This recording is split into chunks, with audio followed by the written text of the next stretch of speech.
me, many of you right now, life's got you up against the rope, and you got to do me a favor. Like, you can't give up. You can't give in.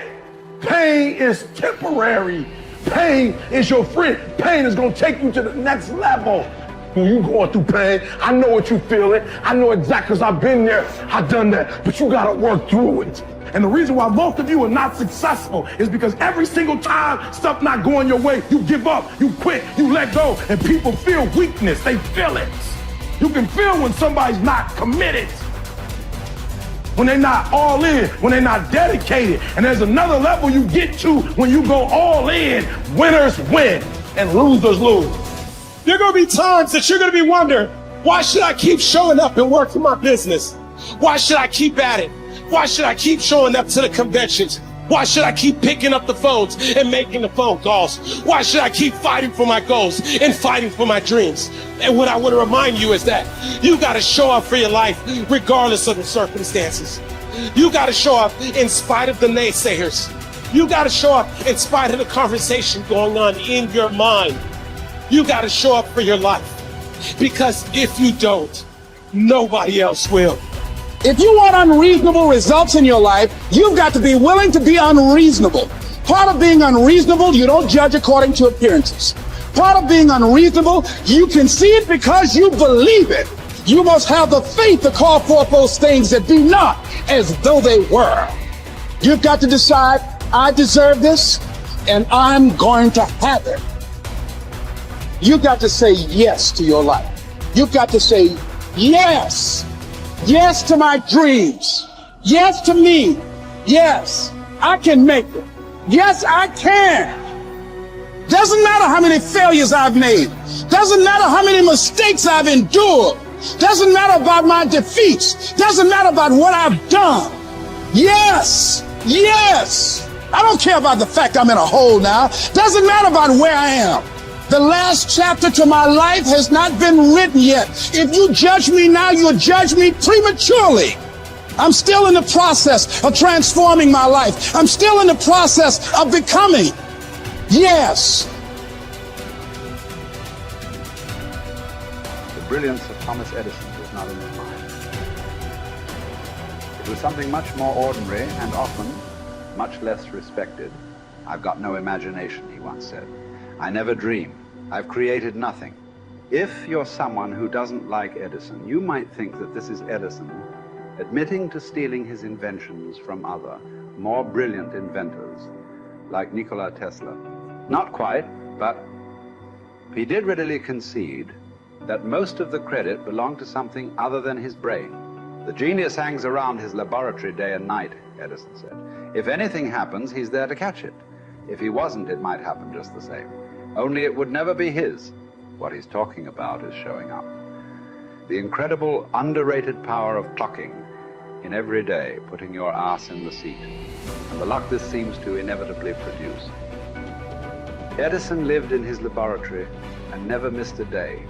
Like Gehrig, even when he was sick, when he was tired, or when visited by tragedy or disaster. The modern conveniences we can trace to his lab then owe far more to his body than his brain, to the compounding power of consistency rather than sheer brilliance. It wasn't about inspiration. It was about getting to work, show up and try. Get on the treadmill, pick up the violin, script out some sequence, reach out to some clients, read some reports, lift a couple weights, jog 1 mile, cross one thing off the to-do list, chase down a lead. It doesn't matter what it is. All aspects of our life benefit from this circumscribed kind of thinking. Just as long as you do something every day, that is the important thing. Show up. When you're tired, when you don't have to, even if you have an excuse, even if you're busy, even if you won't get recognized for it, even if it's been kicking your ass lately, once something is done, you can build on it. Once you get started, momentum can grow.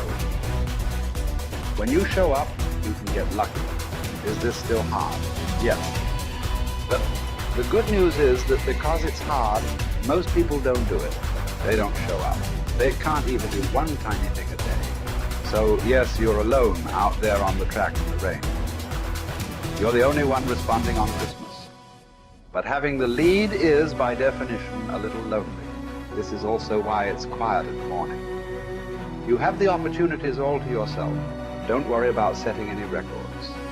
Just report for duty. No excuses. And here's the irony. This is also a way to break records.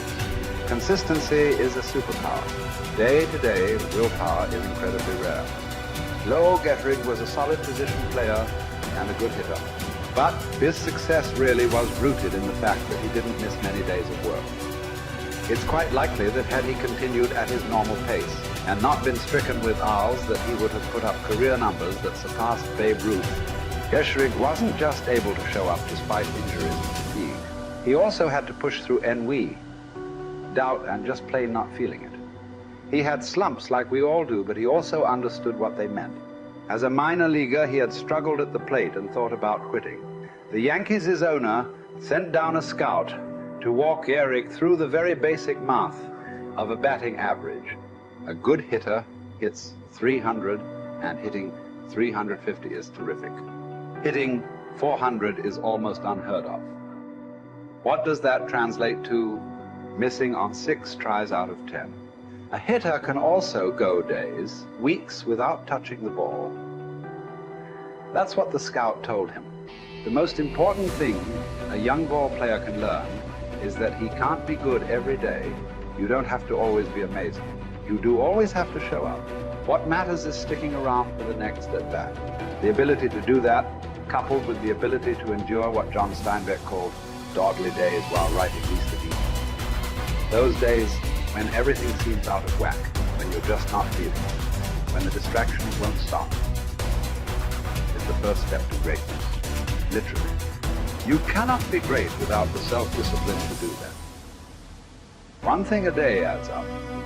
Each day adds up. But the numbers are only interesting if they accumulate in large quantities.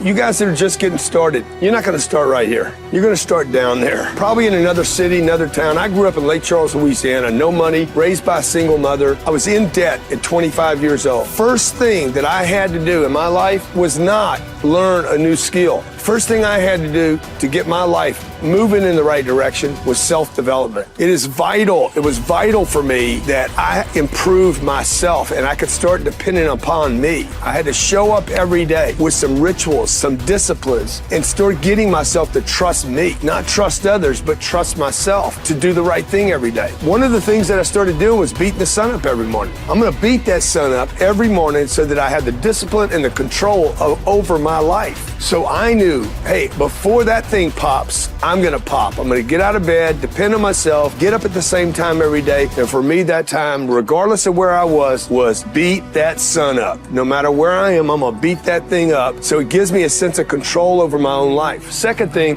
I had to start cleaning up my life and my friends and my environment. When I was younger, between 15 and 25, I was doing crazy stuff in my life. Wasting my weekends. I have the saying, weekends are for the weak.